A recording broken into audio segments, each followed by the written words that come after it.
All right, so welcome to our almost last, I think, Thursday night art club of the school year. I wanted to ask you guys, if you didn't already hear me, if you'd like to do one more session next week before I take a month off. And if you would like to actually do, I was thinking, I just want something easy. So I was thinking of a Zentangle session where we just like doodle and play and have some nice alcoholic beverage or not, depending on your preference. But if you'd like to do next week, please put that in the chat so that I know whether I should bother scheduling it or not. Just let me know if you would.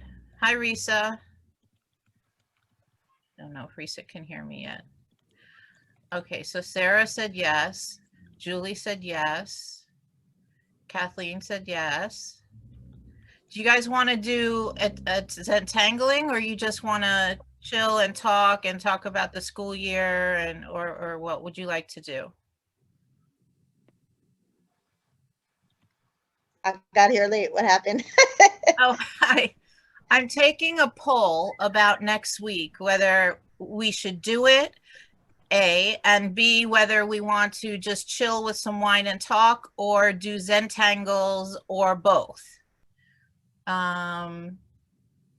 Beginning of August as well. Okay, Heather. So I could, in the beginning of August, we could revisit also the same thing. So Julie said Zentangles and wine sounds great. Yeah. What do the rest of you guys think? That sounds great. You too? Okay. Zenwingle. Yeah. That's funny. That's probably how it'll come out after some wine. That's perfect. I like it. I love it. All right, so it's on. So next week will be our last week of the school year. And I'm going to hand over this session to, you want me to call you Katie or Kathleen? I go by all three. I also go by Kate. So Kate or Katie are usually the two that I get. So Katie's. Okay. So Kate, Katie, or Kathleen Kuryla. I said it right? It rhymes with gorilla. Yeah. I'm going to hand it over to you to do this amazingly in-depth styrofoam monoprinting, and I'm gonna spotlight you for everyone. And actually, spotlight works, right? And yes. And so, what's the matter? If I share my screen, what happens then? If you share your screen, it shows what's on your screen. So now we can see your presentation. It says monoprints on it. Okay, so I would rather you do see me right now. We can still see you in the grid of people, but we can also see your presentation at the same time. Okay, so it's nice to be here with you. Thank you for having me. And I am presenting something that was presented, it's a turnkey training because it was presented to me years ago through our New York State Art Teachers Association Region 3. And I loved it so much. And it was something that this teacher, Cindy, she has since retired from Durgee Middle School in Baldwinsville, New York. But Cindy Wells taught this training that she did with her junior high students. And I started doing it with my elementary students, just simplified it. And oh my goodness, the work that the kids produced, it's really quite awesome. So what you see here is an example by Cindy in the front, and I've just, it's a little bit, it's more of a watermark. I created a little transparency with the background. But that's her example. And then this was an artist that I found online, M. Smith. where she drew into Styrofoam, but when she prints it with little different colors, etc. each time. So the idea behind a monoprint sometimes is confused with monotype. And monotype and monoprint are similar in that both are being pulled from a plate, but the monotype is not, you're not incising or you're not scraping or you're not etching into any plate surface. You're simply laying the styrofoam, your printing plate, whatever you're using ends up being the substrate, and you're just putting down watercolor, inks, whatever you want on here, and laying paper upon it and lifting it. So each time the monotype, it's a type of monoprint. Each time you pull it, it's different.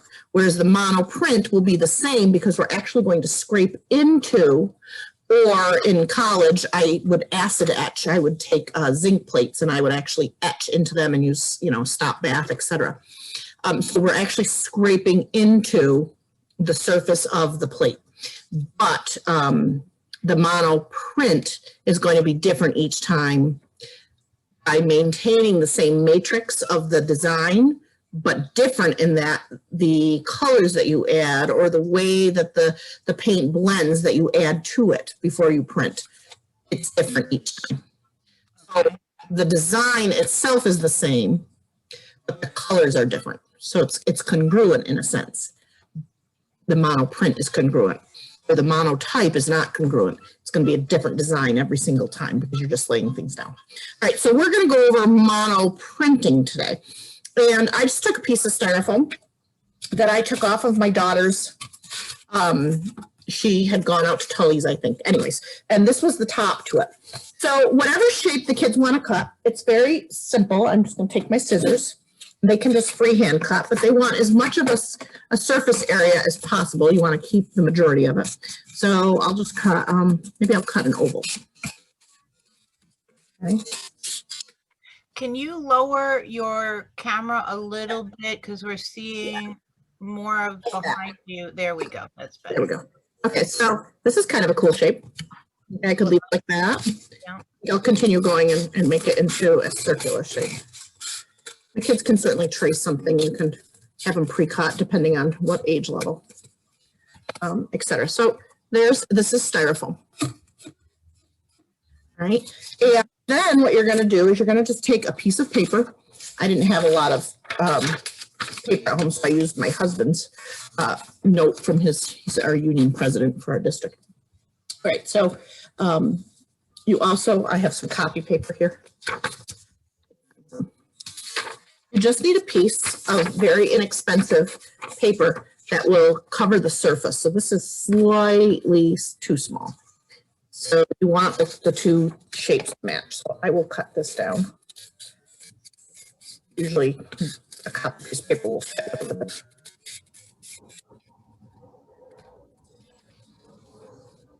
That's pretty good. All right. Can you see how the two of them fit together? Yep. So then what you're going to have them do is trace just a piece of copy paper that matches. Okay, so you're going to register the Styrofoam printing plate onto a copy piece of paper. So this is for position and registration? Yes. So you want this to be a matching piece. This is going to be the rough draft, your sketch. So it could be slightly smaller. What I do is I have the kids place it upon it. So there's my sketch. Here's my Styrofoam. And to transfer the sketch, I ask them to use one piece of tape just to steady it onto the hinge. Okay, this is not going to stay on here, so you don't want to use too much tape. You don't want to tape it more than once. You just want to steady it so it doesn't, you don't want it swinging back and forth. You want it to steady it. All right, then they open it and they do a sketch. So here is another one that I set up with just a rectangle. Here's the copy paper that I had cut out. All right, and they're going to draw. I'm I'm just going to do it quick. This is a little inappropriate. I think it's a piece of one of my husband's plans, but I don't think that's, but you can have the kids be inspired by whatever's around them. Maybe I could do, so that will inspire me. I'm just going to start.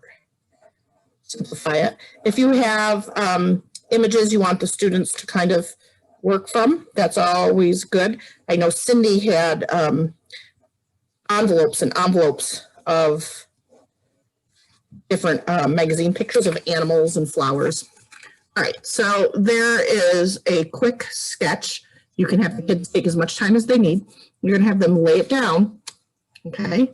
After you approve it and maybe tell them you want the design to reach to all the outskirts or the contour.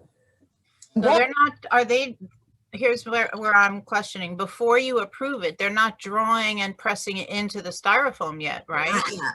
Not yet. Okay. So you actually could, once you know these two are the same, you could take this piece off and just have them work on the sketch. Okay.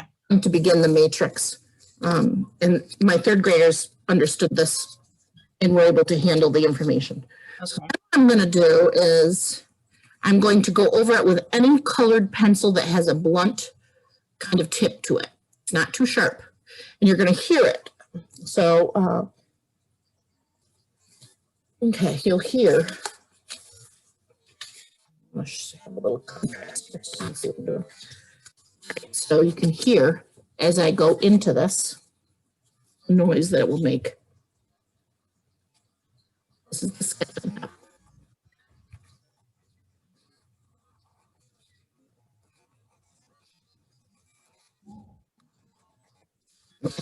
So as I continue to do that and I lift up, you're going to see an impression. Okay. You see where it is pressing into the styrofoam? Yes. Out some of the air, and it will match. And that way I know what I've already, what I've gone over. For my little guys, this was good because they could see that they still needed to do this leaf, you know, whatever the case is. All right, then your next job is going to be, once you've transferred it in the complete design, you're going to then go over the actual styrofoam portion. So the printing plate with the same colored pencil. And you don't want it to be water soluble because this color, and I would say out of all the parts, and I would certainly welcome suggestions, out of all the parts of this design, okay, so I'm going to flip my sketch over. I finished it now. I had transferred it and I deepened the grooves. So I basically pressed even deeper into with this colored pencil. So now it's no longer a flat surface. It's been etched. Okay. You can hear that. Can you hear that? You would feel the bumps if you had your own piece of styrofoam with you. So the kids can do a reduction print this way if you wanted to add that in. So start very basic, and then the next print you pull, or the next time you, well, let me show you that. Okay, so then the next thing is take off the sketch. Okay. And I asked the kids to flip the tape around and keep this as evidence of their initial planning stage. Okay, so that gets actually, if you're going to set up the matrix, you can work just like this. You can be very rudimentary and just work very basically and stop with this portion and begin the printing process. There's a chat, I just want to say. Manuela says she has a helpful suggestion when you're ready. I'd love it. Go for it. I've done this too, and this is an excellent thing, but one thing I've had is the students go too in depth and they rip it. So one thing that I found, if you either glue it, the styrofoam plate, to a piece of paper or a manila folder, that will prevent it from falling apart. So the kids that might push just a little bit too hard, there's a backing that keeps it safe.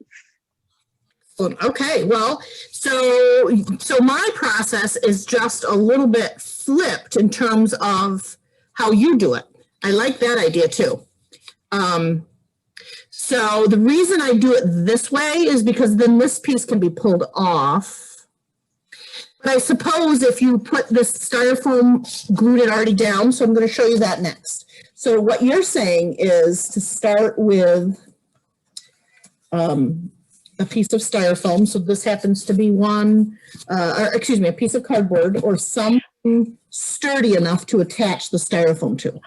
No, you don't attach the styrofoam until after you've done the first trace. First, you do the first trace like you did with the paper. Yeah. And then when you remove the paper, that's when you put it on the backing. All right. So it doesn't rip apart. Excellent. Emanuela is suggesting that, so what I showed you here by placing the two together, trace through with, and you could even use a regular pencil. To me, I have the kids use something else to contrast what I had laid down on the sketch alone, so they can see what they've already traced. They also will be able to see it by lifting up, going back, lifting up, going back. Okay.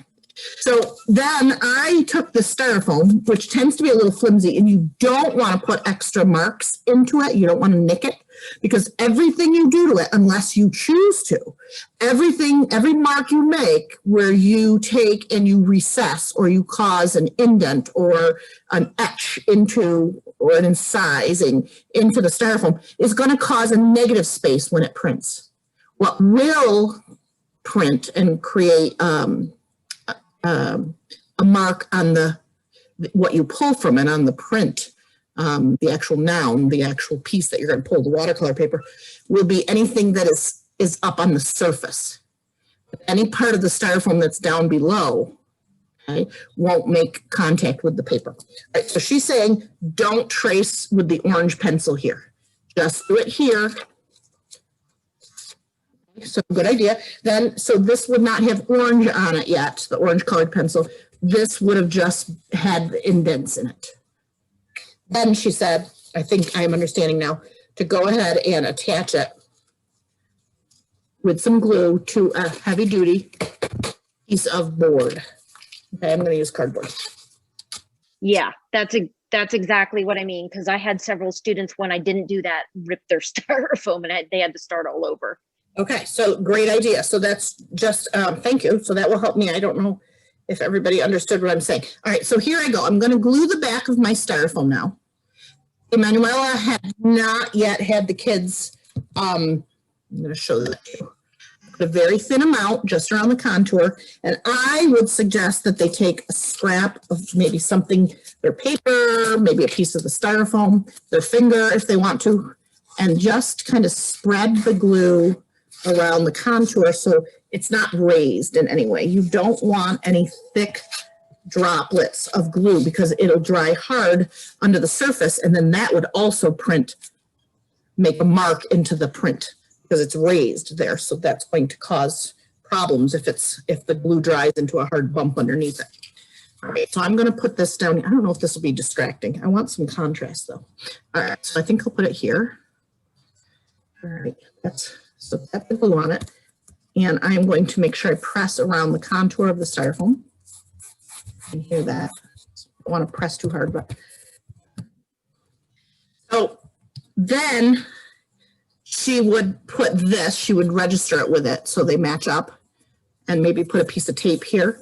And then she would have the kids press into the sketch or go right into, excuse me, at this point, she would have them go right into the printing plate with something blunt, a blunt tip. It doesn't have to be a marking tool, but I just think it helps with the younger kids to see what they've gone over. It is confusing to them because they're like, so is it going to be orange? No, the color does not lift. It stays down inside of there. It's just really meant to be a visual to show them what they've already traced.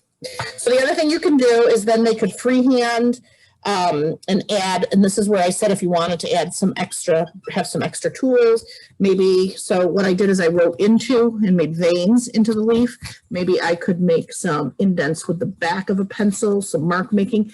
Any type of marks that you create, it's going to print a little negative space upon, or leave, excuse me, it's going to leave a negative space upon the print. Okay, so this we're gonna put aside. We don't need it any longer, except that it's part of the process. So what I have the kids do is I simply turn the whole matrix over, which now has the styrofoam glued to it, and I have them attach it to the back just so they have evidence of what they did. And it doesn't matter how much glue they use. I would recommend, just like anything, a small amount around the outside contour. And then there. That's proof of what they did. I also have them, that should already have their name on it, etc. So writing their name on it now because it may make marks into the styrofoam. So name, this is the sketch. And, okay, so name and sketch. Is that showing in reverse to you? No, we can read it. It looks like that to me in my image. All right, so here's the styrofoam. And this is the beginning of the matrix. It's a hard piece of cardboard. So now I need to add my watercolor paper. So I happen to have a book of watercolor paper. This is mixed media paper, actually. And I also have watercolor paper, which is heavier duty. I find if I play around as the teacher with the different types of paper that I received that year in my order, certain weights of the watercolor work better than others. So you might want to try some out. But basically what you need is you need the face. I like the textural side. Okay. I like the face, the textured face, with the tooth, the textured tooth to be upon the styrofoam. So watch what I do. I'm going to lay this down so it covers the styrofoam completely. Okay. And then this piece is a little bit too big.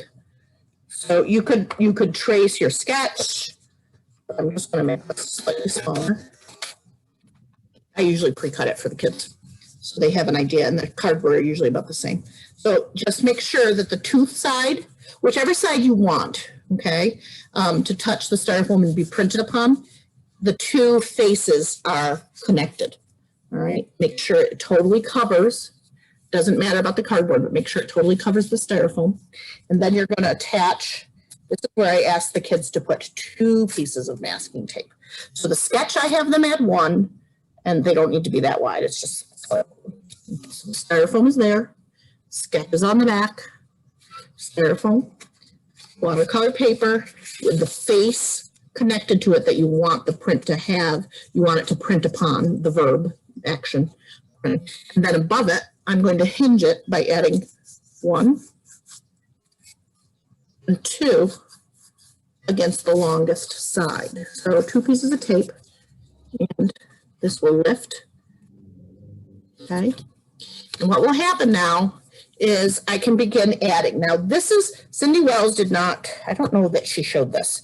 I don't know where I came up with this. I don't know if I did this from using what I had, but she actually used a tray of paint when she presented the workshop. They actually painted it, and it had a much more painterly quality. If you look at this example here of wonderful, let me move this.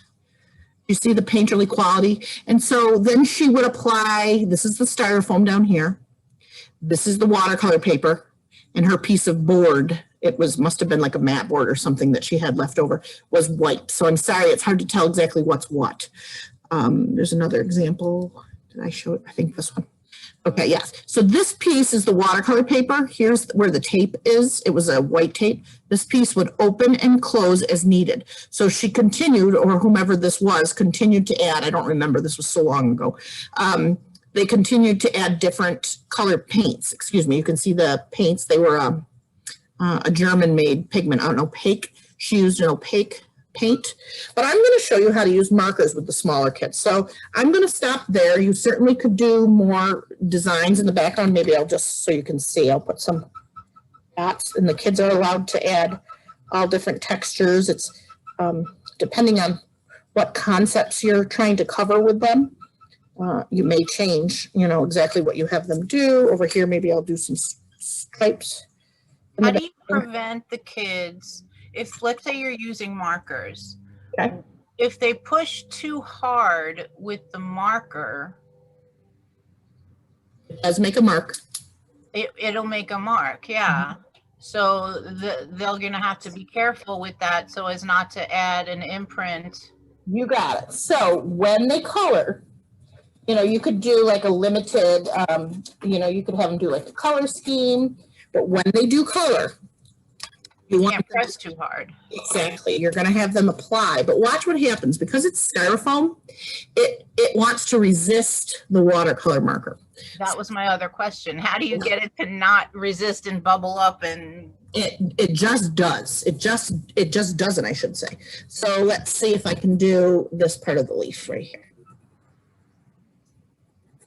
You see how it stays? Oh, it stays. Yeah, it really does. So the problem is, my kids love the Mr. Sketch. These happen to be Crayola little pipsqueaks. The problem is that it dries. It dries fairly quickly. So if I'm working over here, and it also lifts, so you got to tell the kids to kind of keep their fingers off of the surface because watch, because it's laying on top. Right. Straight, you're going to get a little bit. I don't know if you can see. Whoops, I forget my. See a little bit of the green there. Okay, but it will still print. It'll just be closer perhaps to a ghost print than it would to be an actual. Ghost print is your second lift, second print, okay, without adding any more ink. It's using the leftovers of what's already on the printing plate. Do you end up wetting the paper to reactivate the marker? You got it. So I want to show you that. So you can either so what I explored in there, in what I was writing down is you can, some people will take a sponge and wet the watercolor paper. Right. However, if you are working inexpensively, a lot of schools don't have the money to buy watercolor paper. And for years I did not. So I actually just printed upon, and I know it's you know, kind of sad that I did that, but I appreciated just having copy paper. I would have the kids pull prints on just copy paper and it worked. But the problem is you couldn't wet the paper down first because there's no fibers, any plant fibers in there that would hold it together. In a copy paper, it's all tree pulp. It's just kind of, a lot of times it's reused tree pulp. So it falls apart very easy the minute it gets wet. The watercolor paper is, you know, has the cotton threads or something in it additionally to the tree pulp to lock, you know, more expensive, the more threads it has to lock it together. So, so this is where I came up with this idea. So after the spray markers, yeah. So after I'm just going to quickly do this, and certainly I'm not really thinking about color schemes, but you could have the kids I'll add a little bit of yellow on top to show maybe where the light is hitting it. I'll just do that quickly. So I'll just do two of the leaves. You can see, and I have them, it's important that they know that they also should color in the background. Do it in steps, because remember the matrix is set up so that you can reprint on the same piece more than once. So if you can see, I've only colored in those two leaves. That's it. So watch what I'm going to do here. I'm wetting the paper. Computer now, so I have to be careful. So instead of wetting the paper, I'm going to spray, and it's got to be in mist. That's very important. You want to practice over the sink first to make sure it's on the mist setting. You're going to be above it, and I tell the kids to spray straight out so that it then mists down over plate. So the printing plate, this would be on the table, fully colored in, and that includes the background too. I just want to show you briefly because I don't know. I'm not great at keeping track of the time. So I'm going to pour it from above and let it mist down. And what you're going to see, I'll hold it like this. You're going to see the pigment, the ink brighten up. It becomes, it's almost like you're changing the intensity of it. It becomes much more intense as it re-moistens or dampens the ink. Here I go. Above. So I don't know if you could actually see it. My screen is small. I'm going to go ahead and do it over here. And you'll see where I added too much. See what happened where the droplet went? Yeah, it drips. Yep. So that's what happens when you spray too directly. However, it's okay. If you've got watercolor paper on there, it'll just continue to soak it up. So you're going to then bring this down. Okay. The registration happens automatically because you already placed the watercolor paper where you wanted it to lay each time. And I tell the kids, like an iron, they use their hands as the baron. They just continue to They're actually the printer. They're not using a press. They are the press. They're doing the pressing, the verb. And I just tell them to keep doing this until they believe all of the moisture from the spray and the ink has had time to soak in to the watercolor paper. And usually it's not this thick of a watercolor paper. This happens to be a pretty good quality, probably less, maybe more expensive than student grade, but they can generally see a little bit of the moisture starting to soak through the backside. Okay. Here's a very important thing, and I forgot to put this in the mono printing slide set. Do not store these. These can take a couple classes depending on how involved you get with the kids. Do not store these closed if they've done any printing that class period, because if you do, the moisture inside will continue to bleed the colors. And so when you open it the next time, it won't be muddied, like the colors don't become neutralized, but the outlines, okay, you're gonna now see the outlines hopefully as I lift. So I think I've had enough time. Oh, wow, look at See the that. reveal? Ta-da! I think I've had enough time now for the water to have lifted here and soaked in here. Okay, wait a minute. I think I want that to be a deeper, I want it to be a little bit of deeper. Maybe I'll add a little red down there. So let me see. Okay, so I'm just going to go back onto the Styrofoam and add a little bit more red. Spray it again, bring it down, continue the process. So what I want you to notice is anywhere I pressed with that orange pencil into the Styrofoam deeper, that's where you get the white negative space. So your outlines end up being white as a result of it being negative space. That's where the paper and the Styrofoam, if you look really closely, that's where the paper and the Styrofoam make no connection because that's impressed down in there.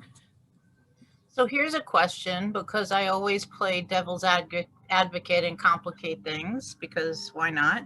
If you wanted to print the negative, the outline, does foam work well for that process, or would you not do that at all and just use a Sharpie to go in and create the outline in another color?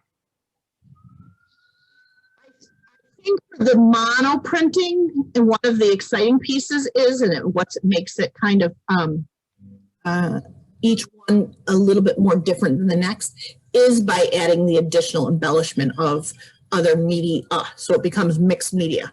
But Okay. we're suggesting to do more of like that's a different kind of print where you leave You would press down all of what's positive and Yes. leave like the line. I don't So know. should we try that? Should I try it on this one? Let me try it on this. I'll just put it, I'll glue it down. Let me see. Let me see what happens. Okay, so the piece that I forgot to add to the slide set, and I will add it tonight, is that do not close it up when it's being stored. So when I store it, I have the kids actually open the matrix like this. And they put it in the drying rack just like this. Okay. And I wait till the next day as the teacher. I don't collect them at the end of the day and close them up.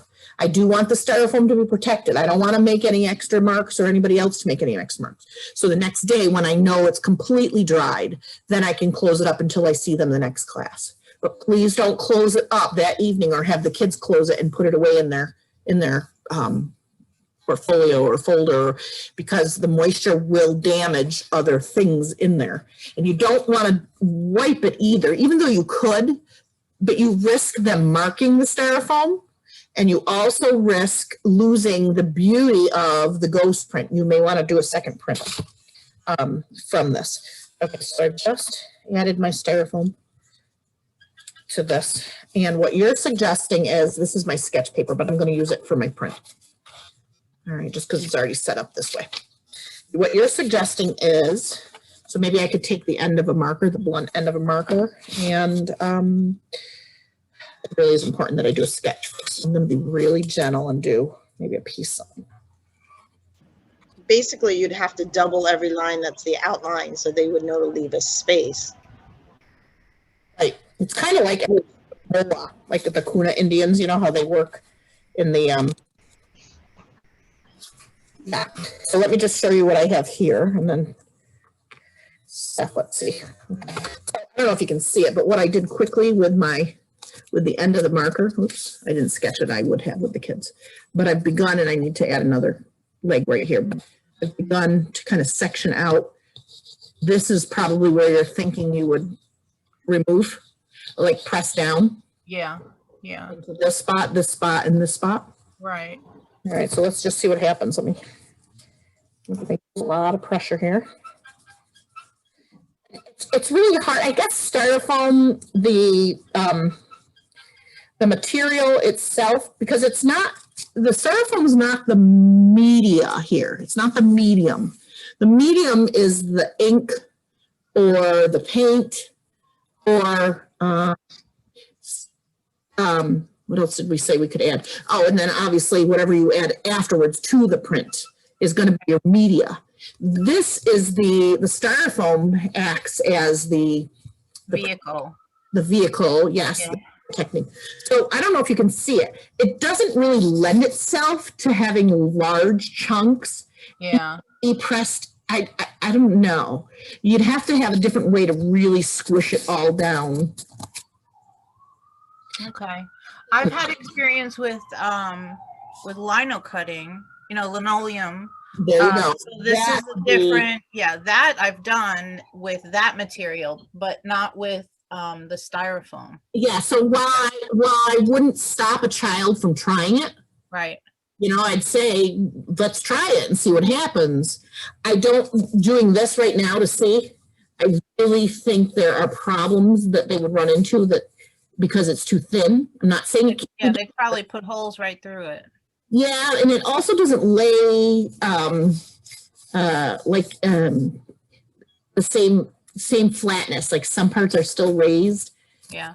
Because of the air. It displaces the air, but the Styrofoam that's still there still has to go somewhere. So I don't think it goes down deep enough. Whereas when you have like a ballpoint pen or a blunt colored pencil, you can really press into it. Right. So does that process make sense? So This is how, if I put if I take this, once I was done with this print and I took this print off, this would be, if I wanted to make an addition, this would be the first of what I would do with the kids in third grade is I would have them do an addition of 3. It's completely finished. This would be the first of 3. So I would have them number it 1 of 3. Then we would do a second one with so this time they would use, you don't even have to wash it. I have them color right over it. They're beautiful. The colors kind of model, they become they tone down. I have them color it again. So instead of, and I know some of you are like, but if you put green over that orange, you're going to end up, it's going to turn kind of brown, whatever. It's okay. It's still beautiful. To me, it's beautiful. If you really feel the need to wash it off, be careful, because if there's any moisture in the grooves, going to do that drippy kind of mess into the print. Anyhow, so then we add another piece of watercolor paper.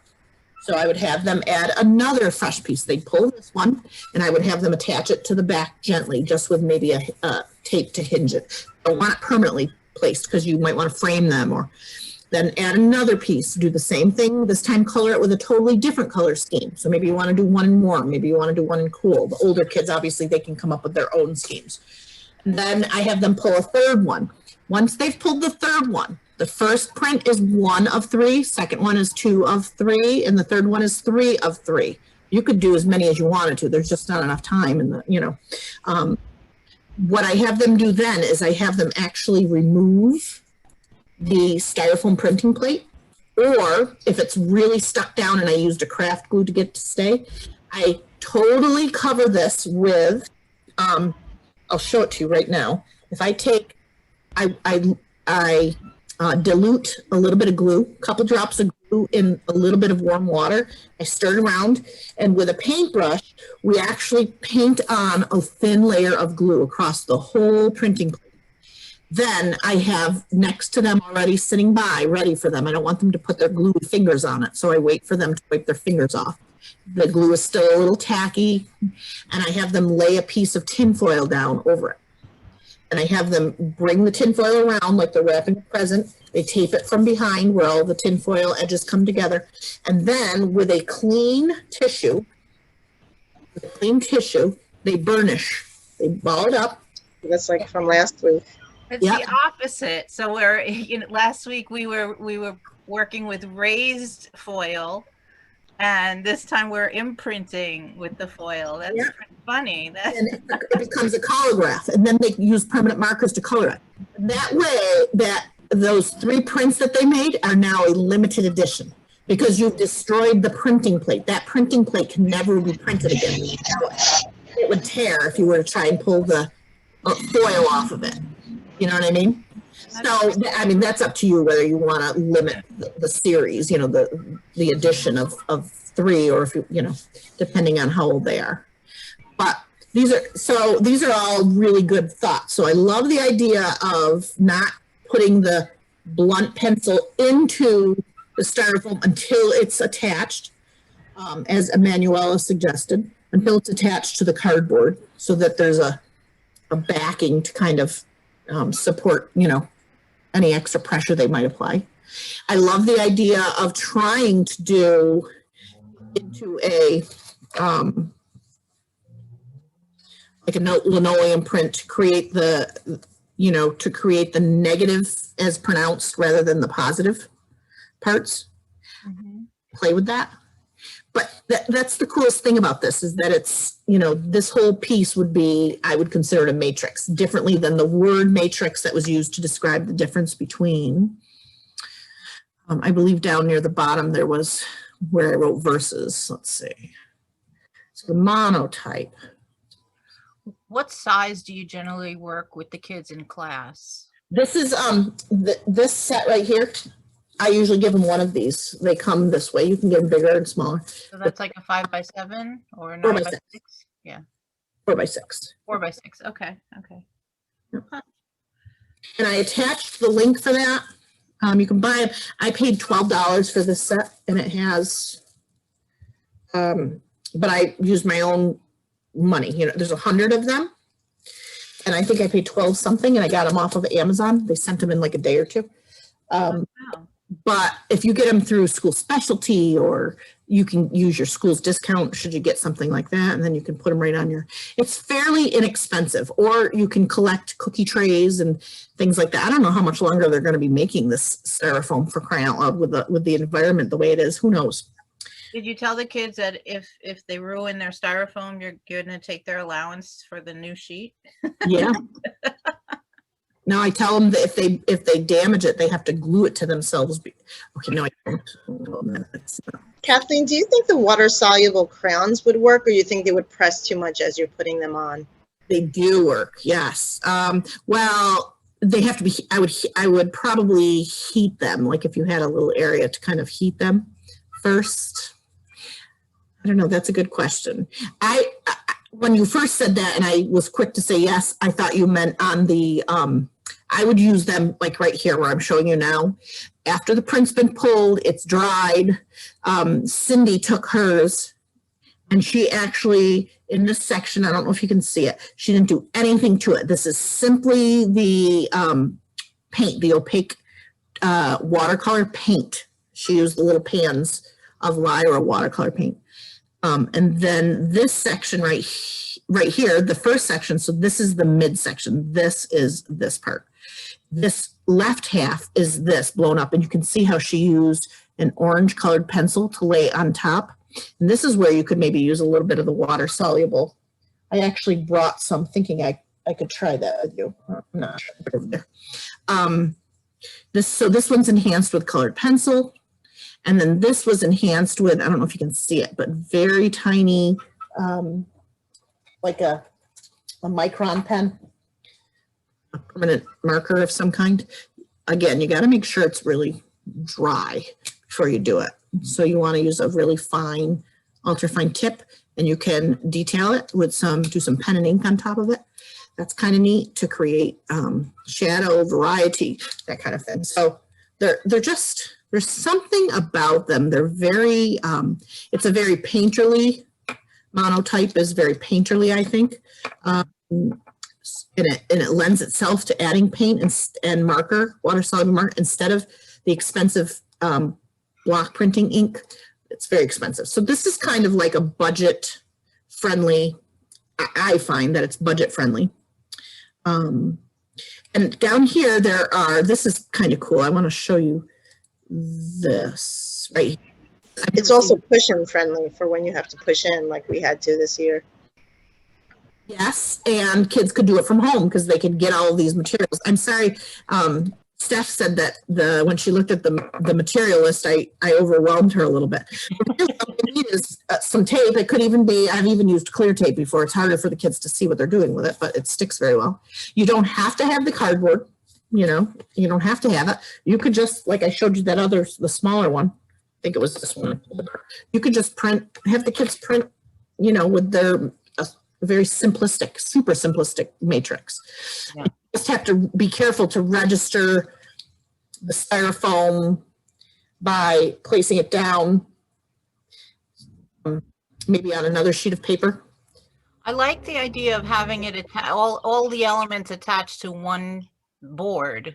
And yes, this way they don't get lost, they don't get out of register. I like that a lot. That's very, very clever. Yeah. Yes, and because I'm teaching remotely right now, I'm sorry everybody, I'm not in school yet. All of my student examples that the kids, I would let the kids take their matrix home if they wanted it. But there were a few kids I've been teaching 30 years, so I haven't done this with my middle schoolers yet. But Cindy did it with her junior high school kids. I know I did it for many years. It was one of the favorite projects of my third graders. I think I would even simplify. Oh, one year I did it with first graders. I had bigger pieces of the styrofoam plates, and I had them do, oh my gosh, it was hilarious. I wish I had those to show you. It's bringing tears to my eyes thinking about it. Oh my gosh. I had them do portraits, simple portraits. So they were like, you know, like your heads with the eye. Oh my God, they were so cute. And then they had to add, but they were required to color in the background. And they, you know, it's you know how kids every now and then will say, oh, this is so satisfying, because of the way the markers travel across the styrofoam being so smooth. Mm-hmm. It's really relaxing. And most of the kids, for sensory reasons, it really relaxes them. Every now and then you have one that just doesn't want to do it, but it's unusual. So this I thought was cool. This is melted. This is a monotype. This is not a monoprint. So it's laying on top of a piece of heated plexiglass. She has there's something that's heating it. This table is like a heated table. She probably does, this is a professional, so she obviously has the equipment to do this. But when you do like linoleum printing, you can use like I think you can use a hot plate. You might have something like that around. I've not used that in many years. I've always just done styrofoam with the kids. Mm-hmm. But this melts these, let me see if I can show it to you without taking up too much time.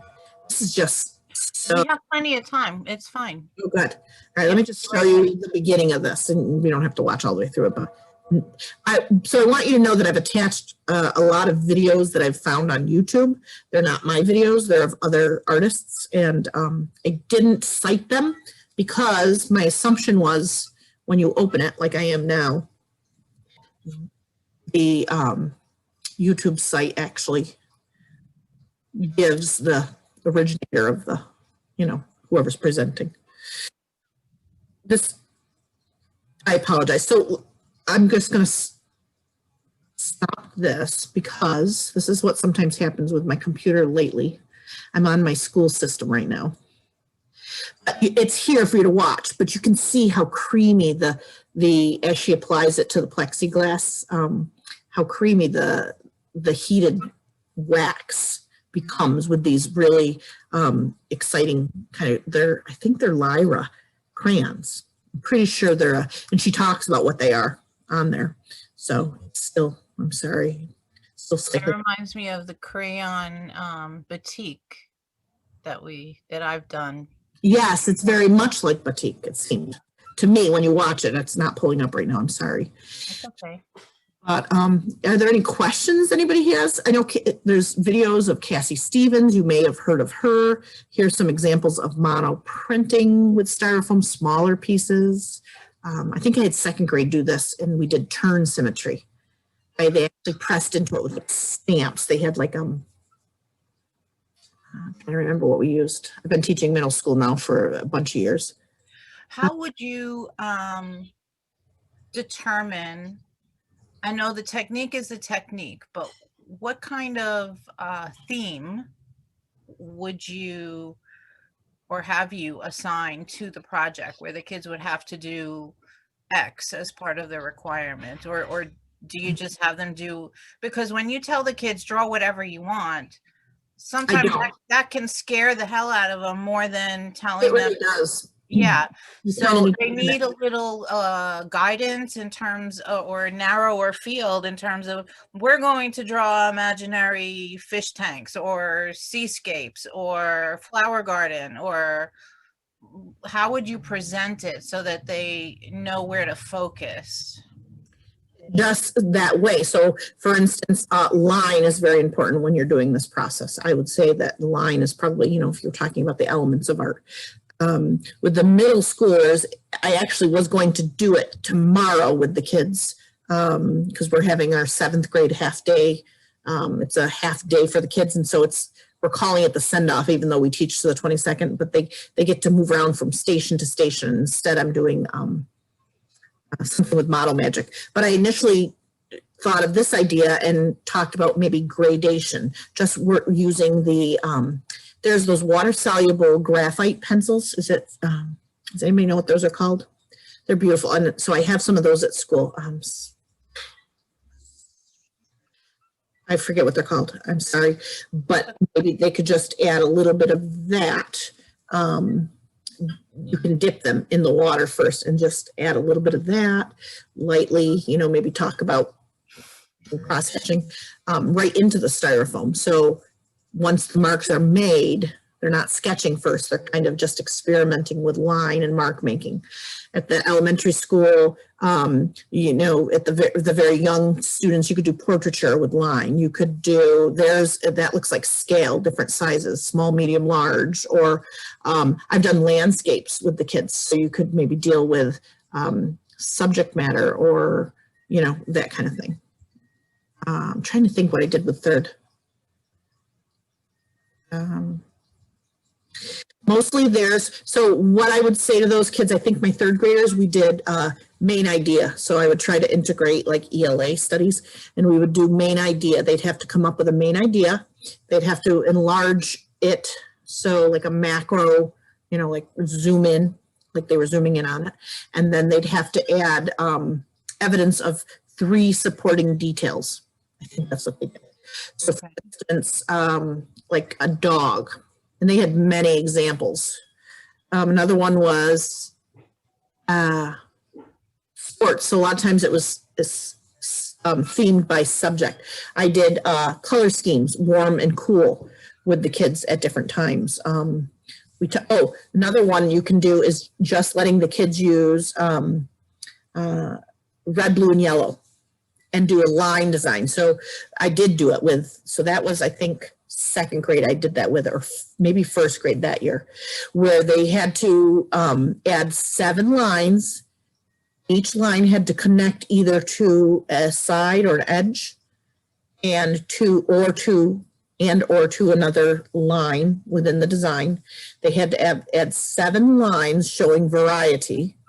So, you know, we had already talked about characteristics of line, you know, thick, thin, and you could, and then patterns, they had to add patterns. They had to find different textures to create patterns and imprint into that one. I wish I had that one to show you. So that was non-objective. That was a non-objective design. Sounds like Mondrian. Very much, except for it was really more like triangles and things than it was. It wasn't a lot of alignment because, you know, kids would add like a curve and then they'd have a zigzag and then it was. Oh, okay. So, and then they were only allowed to use the 3 primary colors, red, blue, and yellow. And what would happen is So they printed it first, and we actually used block printing ink on these. They would brayer over a magenta. I think I used magenta, cyan, and yellow. They actually, I think I did the yellow first. I had them do the yellow first, or I set up stations, any that they wanted. Then they would print it again on the same print. So they had to register the edges as they went to go. They would flip the printing plate onto it. They would wash it. That time they had to rinse it off, and they used their fingers because you don't want to scratch the styrofoam. And we didn't put it on the cardboard. I didn't make a big matrix, but they would rinse it off and just kind of wipe it gently, either with a gentle moist paper towel or their fingers. And then they would have to pat it dry with a paper towel. Then they would print it again with magenta, place it on top of the same, and they could do reductive, add some marks into it, into the styrofoam, maybe press in polka dots, add an extra pattern to another shape. So then they braid it over it, and then they print that one.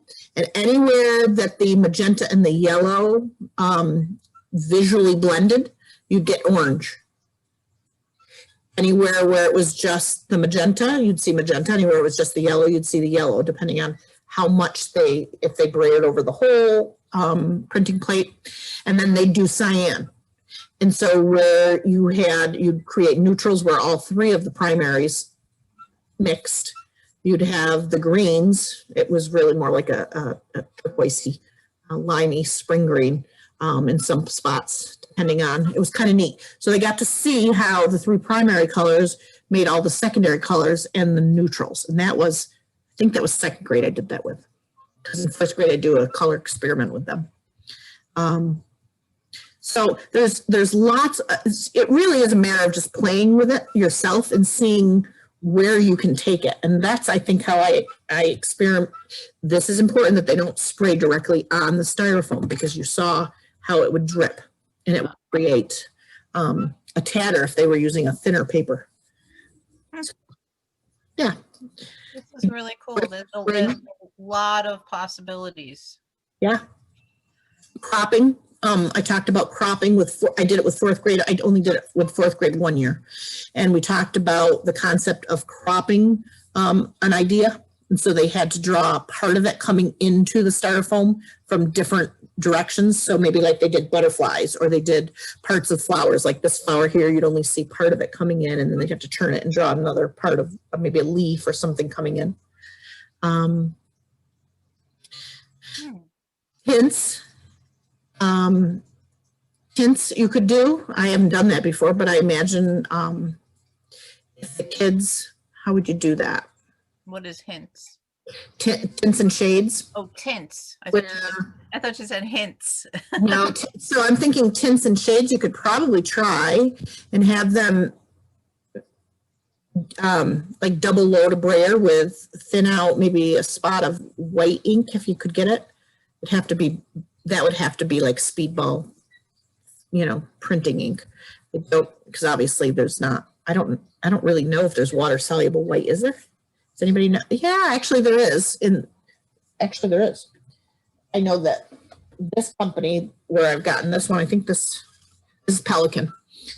It has tubes of white. Yeah. So they could try and mix. I didn't actually show you where. I could show you that now. Where if you were to paint. If I were to paint, say I took some of this.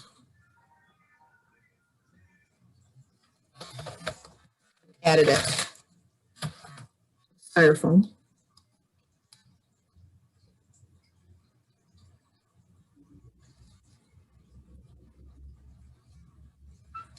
Spray bottle comes in handy for that too. Could also be cool to, after the effect, use a white opaque marker on the artwork itself as well. Yep. That could So in that case, that's paint. That's opaque watercolor. Okay. That I've added. You might be able to spray it, but it tends to be a little bit thicker and tackier than a watercolor or a water soluble marker would be. So in that case, I think that I would actually maybe sponge the paper, the hinged paper before bringing it down. What about spraying the paper or misting the Correct. paper instead?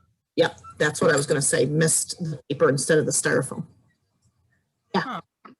Okay, I have a question that sort of relates but totally different direction.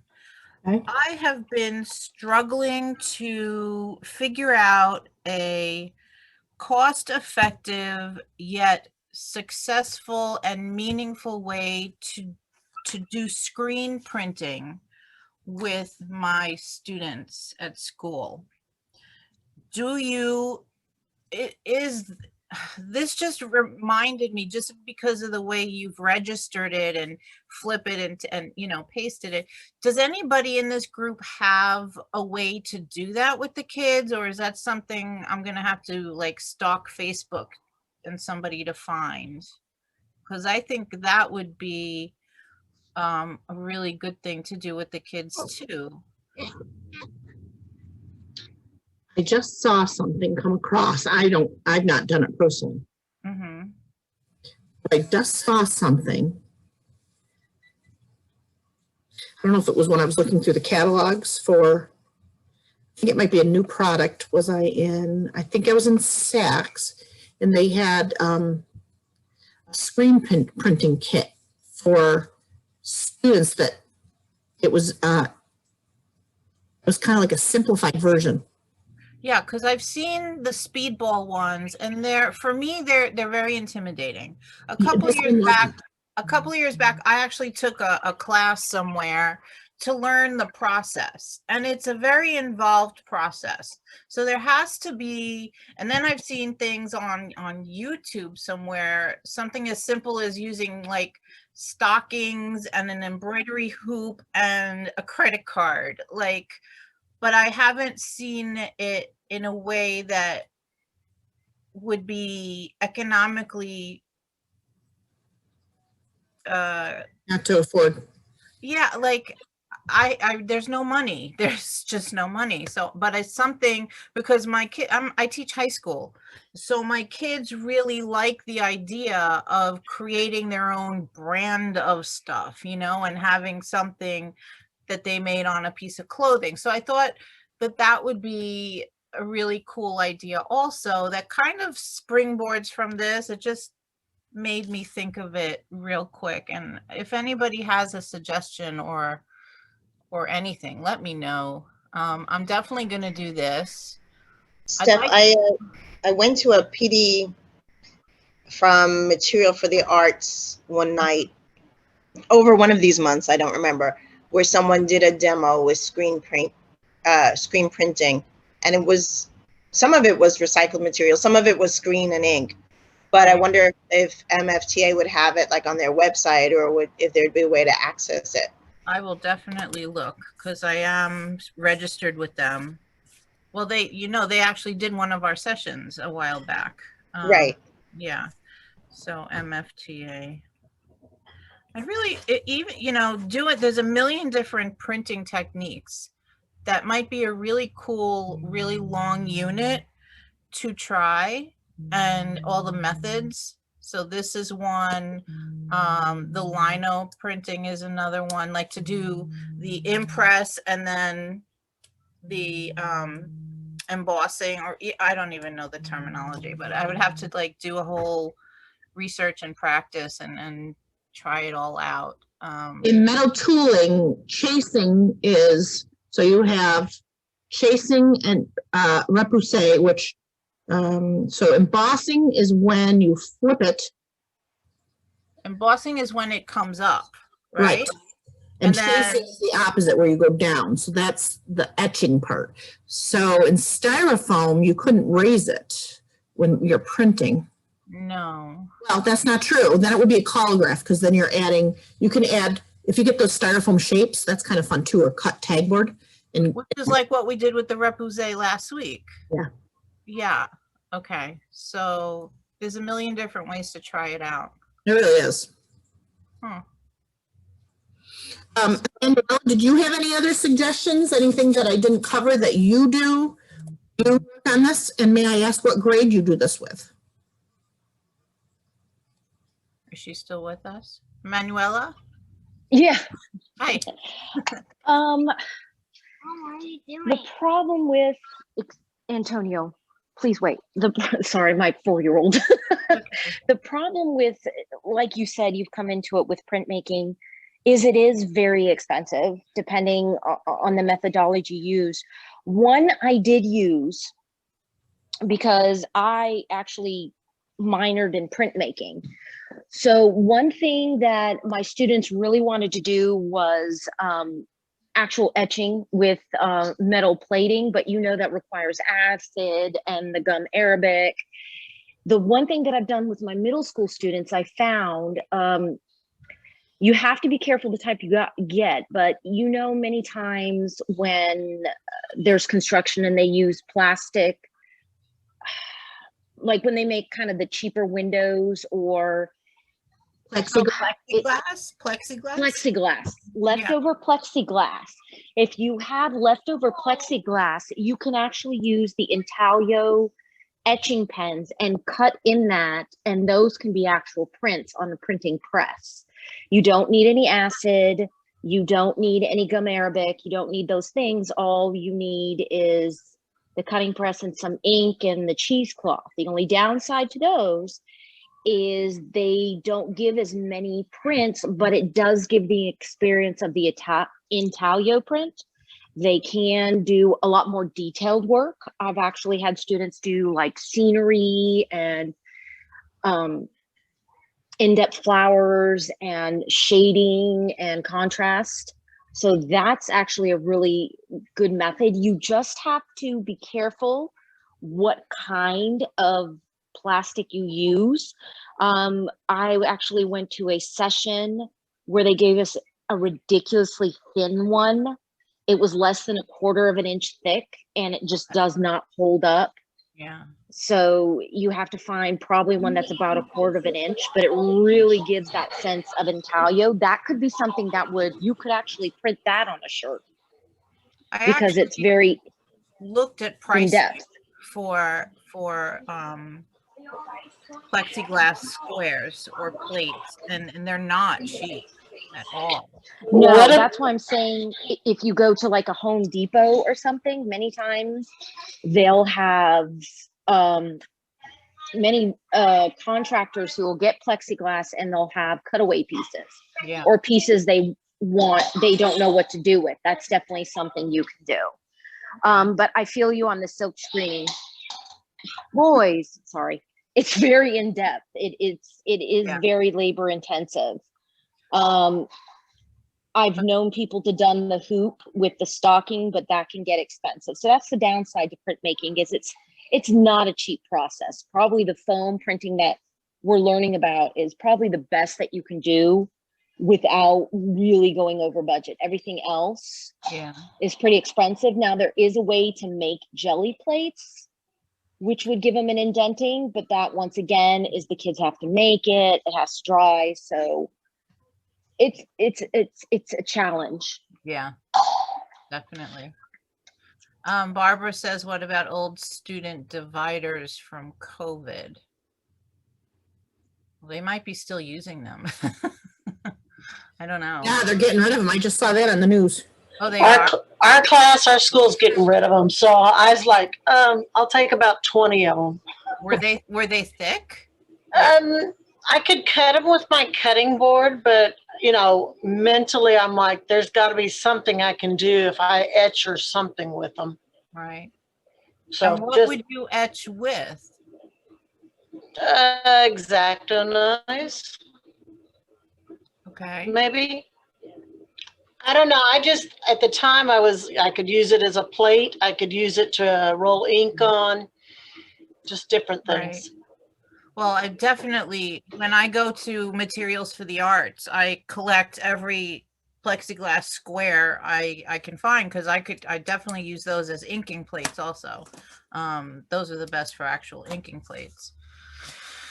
But I never found enough to, and I have 150, 160 kids a year, so I don't know. Keep brainstorming. I mean, we are definitely creative in terms of coming up with cheap ways to do amazing things. So if you think of anything or come across somebody who does, please let me know. Share it for sure. But this was awesome. You know, you're still sharing your screen, Katie, Yeah, or watching you work. trying to come up with a concise way of saying it so they read it, but anybody have any thoughts on how to write that simpler? In between printing process between classes, store printing plate with matrix open on the drying rack. Does that make sense? You're not Yep. closing the matrix until print is totally dry. Then you store it protected, closed. So, Yep, that makes sense. all right, thank you. Mhm. Okay. Well, this was fun. Yeah, and thank you for all the advice that people shared. And the Well, new that's what's process cool to about me. this is that if somebody's done it differently, share the idea because you know Please. we all come across and have problems and we have to problem solve. So this is a wonderful way to share that. So thank you so much, Katie. Appreciate it. There we go. I'm gonna play Thank with you. this idea over the summer for sure. It'd be very interesting to go back to school and have them tell me how much money I have to spend on supplies, if anything. Know it, but because I'm not there, I never got our students' watercolor trays. We ordered because they couldn't share supplies; they had to have their own. We Yeah. ordered enough watercolors for all the 7th graders and I think the 5th graders. And it was just last week when our rep, the school specialty rep, got in contact with me and said it's been on back order. So Oh my gosh. I just How many did you have to order? How many is that? it was Crayola. And he said that's not been in stock. And I have, I think I ordered 150 of the 16 color trays Yeah. and like 100, something like that of the 8. That must have been quite pricey. Yeah, well, it took up most of our budget because we couldn't share. Usually we share, or so we ended up not using them. But so he's supposedly sending a substitute. I don't know what it is, but I'm not there to find out. So didn't close out the account. That was a lot of money. But so they're still having a hard time filling orders. Well, hopefully they'll all recover and be ready for September when we all have to start again. Yeah. Well, that'll be interesting, but I'm not going to think about it until I have to. I just want to absorb and enjoy my entire summer without stressing about anything. So We take a lot for granted. yeah, To come back, it's nice, you know. yep, we really do. Well, thank you all for joining us. And thank you, Katie, for sharing your brilliance and your experience and your project. We will meet next week. That will be our final until August. The recordings of all of our sessions are on YouTube on the NYCATA, NYCATA space UFT channel.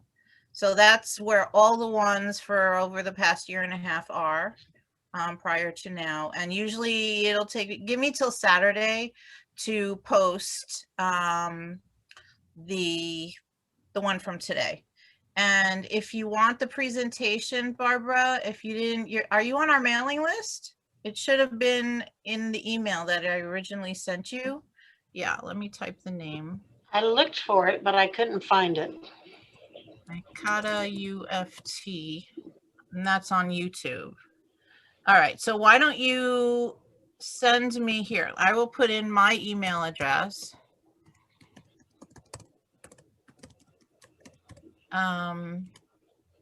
That's mndnspirit@aol.com. If you email me and request Katie's presentation, I'll send it back to you. And Thank you. You're welcome. Thank you, everybody. Thank you.